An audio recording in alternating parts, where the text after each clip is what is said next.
Hello guys, welcome back to this channel. Guys, इस video में हम लोग बात करने जा रहे हैं जेपी इंफ्रा से जुड़ी हुई एक अपडेट के बारे में। लेकिन शुरू करें उससे पहले आपसे रिक्वेस्ट करना चाहूँगा, अगर आप इस चैनल को फर्स्ट टाइम देख रहे हैं तो प्लीज़ सब्सक्राइब कर लीजिए और बेल आइकन को हिट कर लीजिए ताकि आपको हर वीडियोज़ की नोटिफिकेशंस मिलती रहें और आप सबसे पहले देख पाएंगे।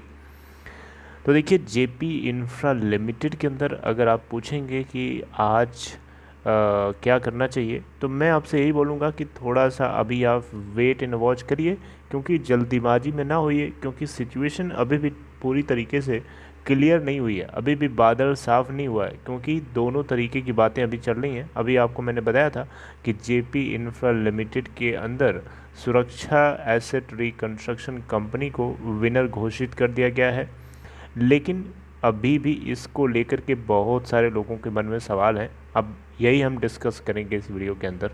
मैंने आपको लास्ट ट्रेडिंग सेशन के पैटर्न ऑलरेडी बता दिया है। सीधे बात करते हैं मुद्दे की तरफ, आइए देखते हैं। देखिए, जेपी इंफ्रा लिमिटेड के अंदर अभी भी 20,000 फ्लैट्स अभी भी बनाए जाने हैं, और ऐसे लोग हैं जो अपने घरों का, अपने सपनों के घरों का इंतज़ार कर रहे हैं। ये जो आपको फ्लैट दिखाई दे रहे हैं, यही सपना दिखाया गया था उन सारे होम बायर्स के लिए। उनसे पैसे ले लिए गए थे उनके घर उनको देने के लिए, लेकिन अभी तक घर को उनको बना करके दिया नहीं गया। तो इसके चलते 10 साल से वो इंतज़ार में अभी भी लगे हैं कि उनके सपनों का घर कब मिलेगा। राइट, तो इसी के चलते एनबीसीसी और सुरक्षा एसेट रिकंस्ट्रक्शन कंपनी, ये दो लंबी रेस के घोड़े थे इस कंपनी को एक्वायर करने के लिए, जेपी इंफ्रा लिमिटेड को एक्वायर करने के लिए।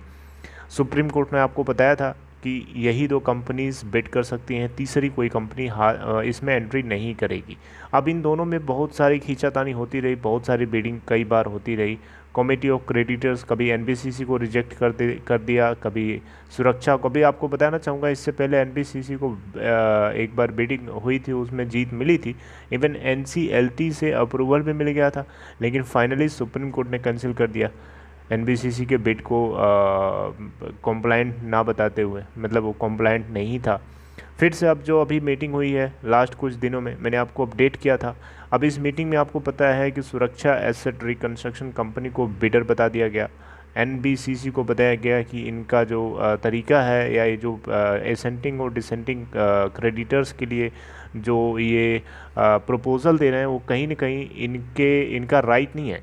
इनको लीगल राइट नहीं है इस तरीके के प्रपोजल्स ऑफर करने के लिए। और इंसॉल्वेंसी एंड बैंकरप्सी कोड 2016 जो डिज़ाइन किया गया है, उसको फॉलो नहीं करता है, उसको विरोध करता है उसका। इसीलिए इनकी जो बिड है वो कॉम्प्लाइंट नहीं है, इट इज़ नॉन कॉम्प्लाइंट। इसी बात को लेकर के यहाँ पे अब देखिए, लिखा है जेपी इंफ्राटेक केस, एनबीसीसी में move Supreme Court against IRP's decision और टू रिजेक्ट इट्स बिड।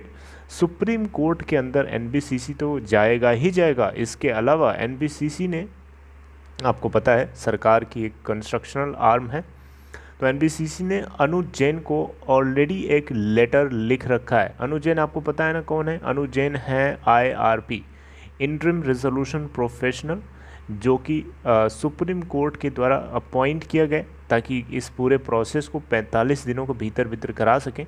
तो आईआरपी अनुज जैन को एनबीसीसी ने ऑलरेडी लिख रखा है एक लेटर, और उसमें क्लैरिफिकेशन मांगा है कि आपने मेरे बिड को नॉन कॉम्प्लाइंट कैसे बोल दिया, मुझे क्लैरिफाई करिए।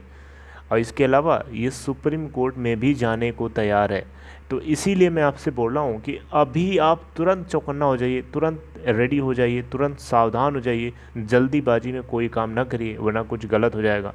क्योंकि अभी आपको पता, यहाँ पे बाकी आपकी मर्ज़ी है, आप जो चाहे वो कर सकते हैं, ऐसा कुछ नहीं है। मेरी बात गलत भी हो सकती है, मैं कोई पंडित नहीं हूँ कि जो मैं बोल दूँगा बात सही हो जाएगी, ठीक है। लेकिन जो बात यहाँ पे मुझे based upon news and resources में जो मुझे लगता है, वो मैं आप लोगों के साथ शेयर करने की कोशिश कर रहा हूँ। देखिए, इससे पहले 2019 के अंदर जब बिडिंग हुई थी, लेट 2019 में, ठीक है, तो उसमें एनबीसीसी को जीत मिल गई थी, ये बात आपको पता है ना अच्छे से। और इसमें एनसीएलटी ने अप्रूवल भी दे दिया था, लेकिन उसमें थोड़ा सा चेंजेस किया था, जिसको लेकर के एनबीसीसी को दिक्कत होने लगी। वो सुप्रीम कोर्ट एनसीएलएटी तक जाने लगा। तो एनसीएलएटी से मामला सुप्रीम कोर्ट ने हाथ में ले लिया और फाइनली इनके बिड को रिजेक्ट कर देता है और फिर से बिडिंग करवाने के लिए बोल देता है। तो फिर से देखना बहुत ही ज़्यादा इंटरेस्टिंग होगा कि क्या एनबीसीसी को सुप्रीम कोर्ट में कुछ जगह मिलेगी, सबसे बड़ा क्वेश्चन है। और देखने हैं क्या होता है। देखिए आज है 24 मई, 24 मई 2021 से जो है 27 मई 2021 तक, टाइम भी आपको बता देता हूँ।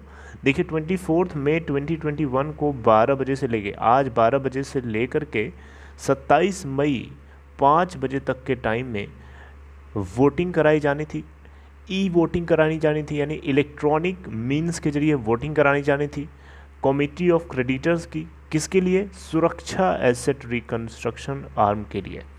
सुरक्षा एसेट रिकंस्ट्रक्शन कंपनी आपको पता है ये कंसोर्टियम है Lakshadweep investments and finance private limited के साथ का। तो इसका नाम आपने अलग से नहीं सुना होगा, लेकिन ये सुरक्षा के साथ में कंबाइंड है, तो आप सुरक्षा के अंदर ही इसको समझिए, ठीक है। तो ये वोटिंग कराई जानी थी और बीच में इस तरीके की बात खींचातानी होने लगी। इसीलिए मैं आपसे बोल रहा हूँ कि ये मामला जो है दो तरफा है या एक तरफा है, अभी कुछ क्लियर समझ में नहीं आ रहा है, क्योंकि इंटरिम रेजोल्यूशन प्रोफेशनल अनुज जैन के इशारों के ऊपर जो कुछ किया है कमेटी ऑफ क्रेडिटर्स ने, अभी हम उसे फाइनल इसलिए नहीं मान सकते क्योंकि अभी सुप्रीम कोर्ट क्या जजमेंट पास करता है एनबीसीसी के पिटीशन के ऊपर, ये डिसाइड करेगा कि वोटिंग कब होगी या फिर आगे अभी चल के होगी।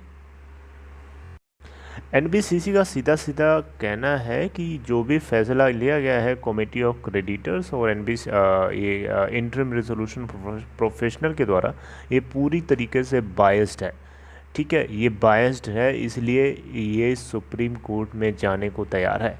देखते हैं बहरहाल क्या होता है, लेकिन ये मामला जो है एक तरफा है या नहीं है, अभी हम लोग कुछ नहीं बता सकते। हमें जो पता चलेगा वही हम उसी के ऊपर सोच समझ करके आप लोगों तक कन्वे कर सकते हैं। Okay guys, so this is all in this video. I hope you like this information. I hope कि आपको मेरी बात जो है पूरी तरीके से समझ में आ गई। आप लोगों को एक छोटी सी चीज़ और बड़ी सी चीज़ दोनों को पता चलना चाहिए, ऐसा नहीं है कि कुछ मिस करिए। So be careful on this news regarding this news. Okay, so take care guys, see you next time.